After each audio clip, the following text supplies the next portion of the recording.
Here's what's coming up on your horizon. Well, as a new crop of college graduates receive their diplomas around the country, they could soon be a minority.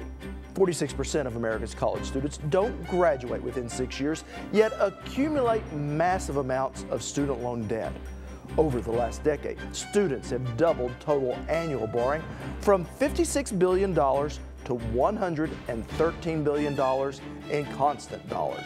In fact, a new study says this inaccessibility is eroding the American dream and weakening our nation's ability to compete. Today, we examine education, jobs, and our economy. Stay with us for Oklahoma Horizon. Oklahoma Horizon is made possible by the Oklahoma Department of Career and Technology Education. Oklahoma's investment in career tech provides more than nationally recognized technology education and training. It produces solid financial returns for the state's economic future. Oklahoma Career Tech, elevating our economy. And the Oklahoma Department of Agriculture, Food, and Forestry, helping good people grow good things. And now, from the Career Tech Studios in Stillwater, here's your host, Rob McClendon. Hello everyone, thanks for joining us here on Horizon. Well, more than 40% of recent U.S. college graduates say they are underemployed or need more training to get their career on track. According to a new online survey, just over half of recent graduates say they have full-time jobs in their field of study. Now, the survey also uncovers a gap between what students expect to earn in their first job and their actual salary. Only 15% of this year's graduates think they will earn less than $25,000, but a third of recent graduates say they make that amount or even less, which can make it hard to make ends meet, especially if you have student loans to pay off. 34% of recent graduates say they have student loans of $30,000, while 17% say they owe as much as $50,000. And this has everyone from economists to recent college graduates asking, is the higher education bubble about to burst? Since 1982, the cost of college has risen 439%. At the same time, college graduates have been taking on increasingly enormous student loan debts and then discovering that they can't find a job to pay them off. Some economists think that our higher education system is forming a bubble, and that this bubble is now on the verge of bursting. Economic bubbles form when price of investment goes up out of proportion with its real or intrinsic value. Returns on investment inevitably go down and the bubble bursts. So what's causing this bubble to form? There are three factors involved. College tuition has never been more expensive, and costs are going to continue rising. A private four-year education will cost more than $250,000 in 2018. Because of these costs, 2/3 of students now graduate with debt, and the size of that debt is increasing every year. Nationwide, student loan debt increases by $2,800 every second. It's already $10 billion larger than the national credit card debt, and student loan debt cannot be expunged by bankruptcy. Students have to pay it one way or another. More people have college degrees now than ever before. Great news, but the market is flooded. Even students who can find jobs are earning less. Nearly half of college graduates earn less than $15,000 per year 2 years after graduation, and wages are falling steadily. When choosing a college, compare costs carefully. The most expensive college isn't necessarily the best. Investigate all financial aid and grant options before considering loans. If you decide to take loans, assess career opportunities for your major to make sure you'll be able to pay them off. And remember, a college degree still has value, but it is extremely important to understand what that degree is going to cost you. So where does that leave us? Well, for many recent graduates, back with mom and dad. 85% of recent graduates say returning home is in their plans. And for older students without a parental safety net, well, it leaves them in poverty. I have a PhD, and I am on welfare. And I am an adjunct professor at a local community college. I did the usual thing, you know, you graduate from high school and then you go to college. One of my high school teachers sent me a letter that I had written myself when must have been 6th grade because I was 12, that said, "You're a professor." And I thought, wow, you know, I read history books all the time. I should get paid to do this. I really do believe in the community college mission. I believe in giving students who might not otherwise have access to education that access. I didn't expect to be where I am now.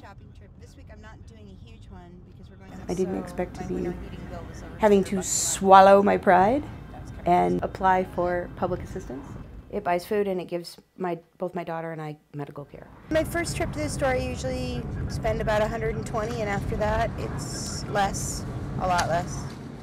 I don't get paid every other week. I get paid X amount of dollars per class I teach. But I have a child. My kid does not get to go hungry because I'm too proud. And when you've got kids to feed and you get a very small amount of money every month, you buy what feeds them. Sticking these in the freezer. And quite frankly, a growing number of us are finding it hard to make ends meet. Okay. I never thought I'd be on welfare. But then again, you got to do what you got to do. Now, Mateo says she believed finishing her PhD in history would lead to success and not food stamps. And she's not alone. The government now holds about 93% of all student loan debt, and increasingly, students are letting those bills go past due. Of the $131 billion now owed to the federal government, the vast majority are student loans, totaling some $92 billion. When we return, we take a look at some solutions to the rising cost of higher education. You're watching Oklahoma Horizon, featuring some of the good things that are happening in the great state of Oklahoma. Well, Mike Meisner loves music, always has, and says he always will. But after years of struggling trying to make a living teaching music on the collegiate level, he decided he had to play a different note. Our Andy Barth has his story. From the outside of this building, you can hear the Enid Symphony Orchestra, a typical concert warm-up. But for one man, it is his life's passion. Music started clear back when I was about 5 years old. Mike Meisner plays French horn in the Enid Symphony Orchestra and has quite a musical history. But the road to today's symphony wasn't always a sweet melody. I was offered a full 4-year scholarship to Southwestern Oklahoma State University in Weatherford, and that was to be a music major, to pursue a bachelor's in music education. So I went to Southwestern and had a really good education there. And then after 2 years, I decided, well, I want to get more into the orchestral side of playing. Meisner auditioned at Indiana University, the top music school in the world, and was accepted. But due to financial constraints, you know, I'm paying out-of-state tuition and all that, couldn't afford to go.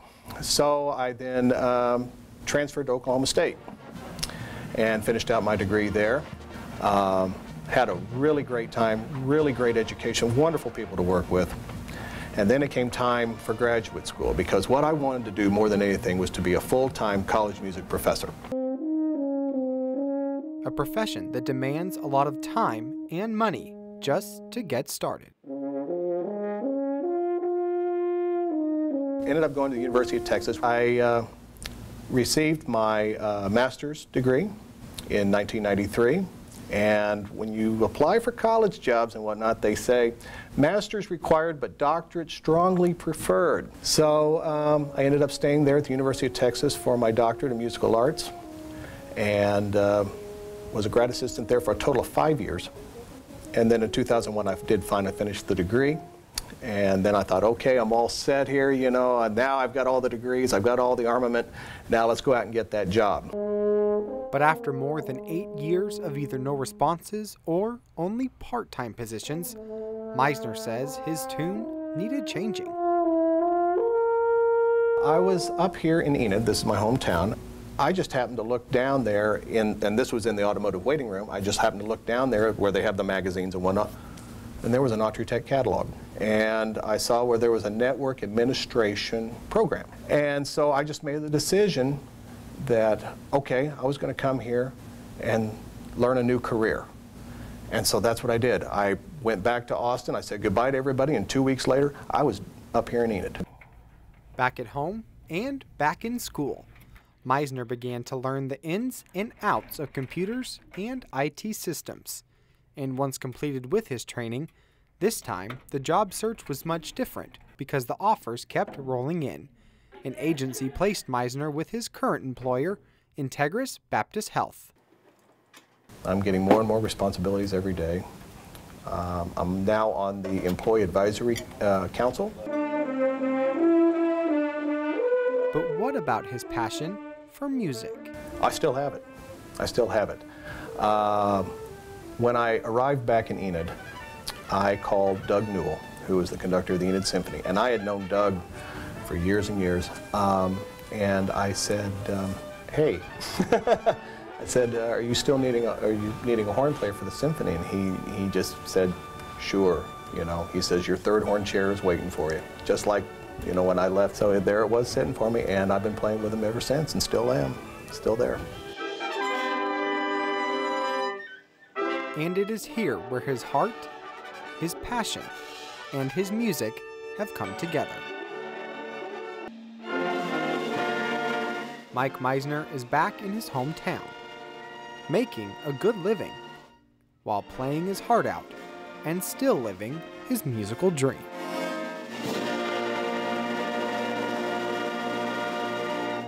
Well, labor market data shows that a large portion of those with bachelor's degrees have jobs that do not require a college education. According to a study by the Center for College Affordability and Productivity, 48% of recent graduates have degrees they don't use. Still to come on Oklahoma Horizon, the heartbeat of new jobs. But first, the rise of the MOOCs. Well, online courses could be a game changer for education.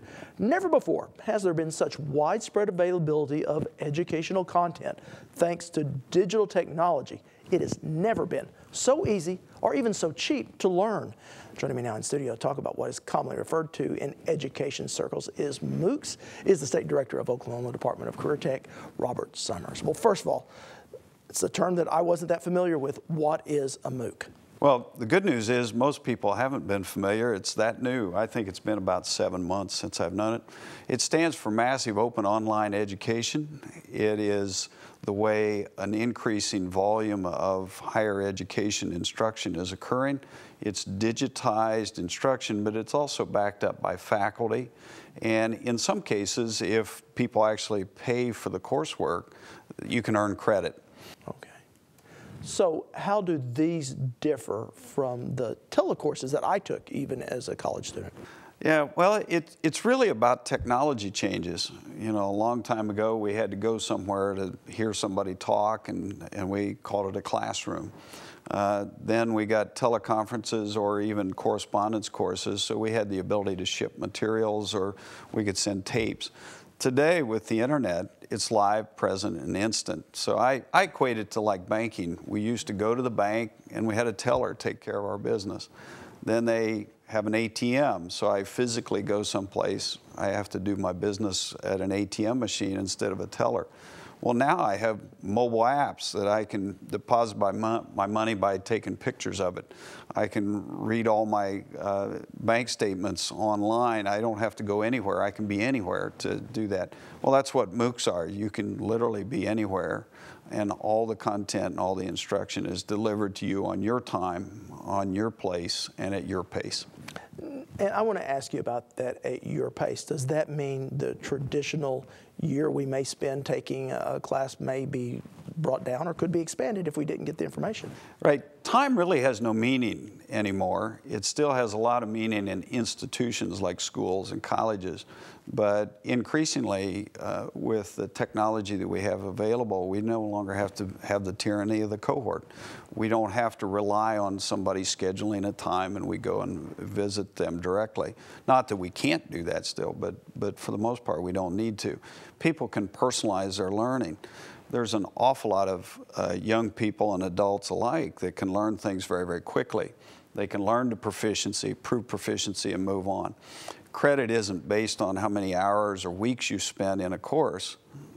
The course content is presented and you get credit based on actual skill sets, actual proof of competence. So time in the seat may not be as important anymore. Seat time is actually a leftover of the previous generation's education. In the purest sense, when we combine digital instruction with high quality faculty, we actually eliminate time as a factor at all. And oddly enough, it actually makes the teacher much more professional. For the first time in history, we now have the ability for teachers to move from being the presenter of information to being the facilitator of instruction, the problem solver for the student, building relationships with the students, creating opportunities for students to succeed rather than grading papers all night. That makes a big difference, and we can build school settings where the teachers or a team of teachers can actually change how the work occurs on a daily basis, not once a year or in a committee or based on some board edict. What about cost? Technology is certainly not free. Actually, technology is surprisingly free. Okay. If you think about it, the internet is basically there. Somebody had to spend money on it, but now that it's in place, the cost of communications is virtually zero. Now, I maybe date myself. I remember the old landlines, you paid $25, $30 a month simply for the ability to talk auditorially. Now for $25, $30 a month, I can get my movies, my TV, I can get texting, email, all kinds of entertainment, and I can talk on the phone. So it has gone to almost nothing. The other is the proliferation of internet devices, smartphones, iPads, laptops, means that nearly everybody has access to the technology. On the other side, once I develop a lesson and I digitize it, sending it to you costs me nothing in additional cost. So I can prepare a lesson for 10 students, or I can deliver it to 140,000 for exactly the same price. So in a way, it actually is free. So if it's cheaper, and then certainly more convenient for both teachers and the students, why aren't we seeing more of these MOOCs, these online courses? It's called tradition, and it's called basically a typical response to what we call disruptive innovation. Clayton Christensen wrote a great book, Disrupting Class. And basically you find this not only in the education industry, but any industry. For example, IBM mainframes. The only way they transitioned to desktops was to create a separate company. The mainframe folks could not figure out how to use a desktop computer or to make it effective. In education, what we have is an entire industry, an entire instructional methodology, an entire understanding where there's a teacher, there's a classroom, and there's a cohort of students. And that is very difficult to transition away from that to a place where the student's in the center. Proficiency is the currency rather than time, and the teacher becomes a high-quality professional that's managing that process. So is there a role for employers to play in trying to move us to where you think that we need to go? Well, employers and society will ultimately make this transition necessary. Parents on the one side, because they want their children to succeed and they want their children to have choices in how they learn, and they see the proliferation. For example, students in high school no longer have to wait for college to take college courses. MOOCs allow them to take them anytime they want. So think of that whole range. But employers are increasingly interested in talent, not credentials, and in the traditional sense. They're interested in credentials that are tied to specific skill sets. Rackspace needs coders to keep the cloud alive. They're not really interested in whether the student is a high school graduate even, a college graduate. They care whether they can code, whether they show up, deliver high quality service. Employers are increasingly finding that. That's the reason you see an increased expectation for industry credentials. Site Selection Magazine now uses industry credentials in equivalent settings with college degrees in measuring the workforce quality for choosing where you put your company. So I think it'll emerge more and more. The companies will drive a lot of this change because they'll hire the people with the talent, not just the people that sat there for 4 years and went through courses. Well, I appreciate the insight, and thank you so much for being here. Now, we have much more on education reform on our website. There I have a conversation with 3 university presidents to talk about some of the challenges they now face. Plus, Elisa Hines has a blog on what it's like to have 2 kids in college at the same time. Just head to okhorizon.com where you can see them both. Want to share something you've seen here today? Well, all of our episodes are streaming on our YouTube channel at Oklahoma Horizon TV. Or you can subscribe to our weekly free podcasts on iTunes. Well, some in education believe college should be about improving your mind and not about future salaries. Yet, there is a serious breakdown occurring between the wishful ideals of higher education and the jobs that are out there. This is why a Harvard professor is advocating another pathway to success through skill-based learning. We think we've gone way too far down the road of academic elitism. It sounds funny from a guy who's from Harvard, but we think there's been too much emphasis on strictly academic success, not enough emphasis on the real-world practical skills you need. In 2 weeks, I'll bring you my full conversation with the director of Harvard Business School's Pathways to Prosperity project, where we'll talk about the need for more employer involvement in education, as well as the most common mistakes some students make when choosing a career. You can keep up with us throughout the week. Just head to okhorizon.com, where you can see more of any of our stories, read our reporters' behind-the-scenes blogs, see what others are saying about us on Twitter, and face the facts with our regular updates. So reach out and touch us anywhere and anytime. Well, according to the U.S. Bureau of Labor Statistics, medical technicians are some of the fastest growing jobs in the nation. And with average salaries well into the 60s, sonography is one of those occupations in the most demand. Once again, here's our Andy Barth. Well, it's amazing what modern medicine can see inside of our bodies thanks to the dramatic evolution of medical imaging. But to be able to capture these breathtaking shots, it takes a skilled sonographer. What would you call that? From routine checkups to life-saving scans, the sonography program at Moore Norman Technology Center is preparing students for a career in medicine. We just felt that there was a need for more sonographers in the area. That need wasn't currently being met, so we decided to develop one here. Malia Meadows is the Assistant Director of Health at Moore Norman Technology Center and says her graduates supply the state with high-quality service. Do you know what? We have produced many classes of graduating sonographers, and they have gone to rural areas, they've gone to major hospitals, they have even gone out of state, and they provide really good quality medical care for our members of the community. And each class has big shoes to fill. We have really high expectations for our students, and we get really high quality students. Like Jennifer Houston. Thyroid gland. I've always been interested in the medical field. I've always liked working in medicine, and always knew that if I wanted to go back to school eventually, that this is something that I would be interested in doing.